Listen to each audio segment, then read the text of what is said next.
রাস্তা দিয়ে হেঁটে যাচ্ছিলাম আর দেখলাম যে মামা এত সুন্দর জামগুলো বিক্রি করতেছে, দেখেই খেতে ইচ্ছে করতেছে। তো গরম পড়লে তো সবারই একই অবস্থা। আজকে জামগুলো নিব আর ভর্তা বানিয়ে আপনাদের সাথেও শেয়ার করব। এই মামার দাঁড়িপাল্লাটা দেখে খুব বেশি ভালো লাগছে, কারণ এগুলা কিন্তু এখন আর পাওয়া যায় না। সবকিছুই যখন ডিজিটালে পরিণত হয়ে গিয়েছে, তাই মেশিনও এসেছে ডিজিটাল।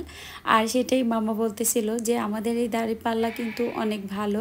তো জামগুলো নিয়ে আমরা চলে আসলাম, আর বাসায় এসে আমার ইচ্ছে করলো যে আপনাদের সাথেও ভর্তাটা বানায় শেয়ার করি।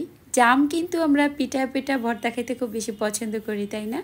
যে জামকে খুব জোরে জোরে পিঠায় ভর্তা বানানো কি একটা স্বাদ, তাই না? তো আজকে সেই ভর্তাটাকে আমি খুব সহজেই আপনাদেরকে বানিয়ে দেখাচ্ছি।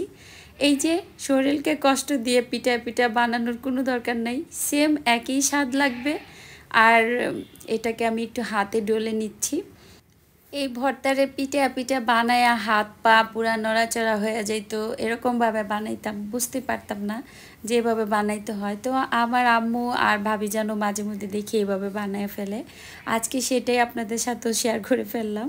তো দেখতে পাচ্ছেন কতটা সুন্দর হয়েছে, তাই না? আর কষ্ট করে পিঠা বানাইতে হবে না। এরপরে একটা শুকনো মরিচ নিয়েছি টেলে, আর এখানে নিয়েছি গুঁড়া মরিচ, আর নিয়েছি বিট লবণ। এই তিনটা দিয়ে মাখাইলেই কিন্তু অনেক সুস্বাদু হবে ভর্তাটা। এখানে চাইলে সামান্য একটু সাদা লবণও দিতে পারেন। আর এইভাবে ভর্তাটা বানায় খাইলে কিন্তু দারুণ লাগে, গরমের মধ্যে ভীষণ একটা টেস্ট হয়। যে কোনো টক জাতীয় খাবারই কিন্তু গরমে খেতে বেশি ভালো লাগে। তো আমাদের ভর্তাটা মাখানো হয়ে গেছে, আর এখন হচ্ছে পরিবেশনের পালা। তো আমি সবাইকে একটু বানিয়ে সারপ্রাইজ দিচ্ছি, কারণ দেখো কিভাবে বানিয়েছি। তো যারা পিঠা পিঠা ভর্তা বানান তারা চাইলে কিন্তু এভাবে ভর্তা বানিয়ে নিতে পারেন, খুবই টেস্ট হয়। যেরকমটা আমরা পছন্দ করি ঠিক তেমনই হয়।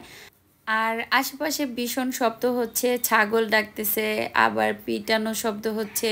আসলে কালকে যেহেতু ঈদ, আজকে তো একটু এই ধরনের শব্দ হবেই। তো সবাই আশা করি ক্ষমা সুন্দর দৃষ্টিতে দেখবেন।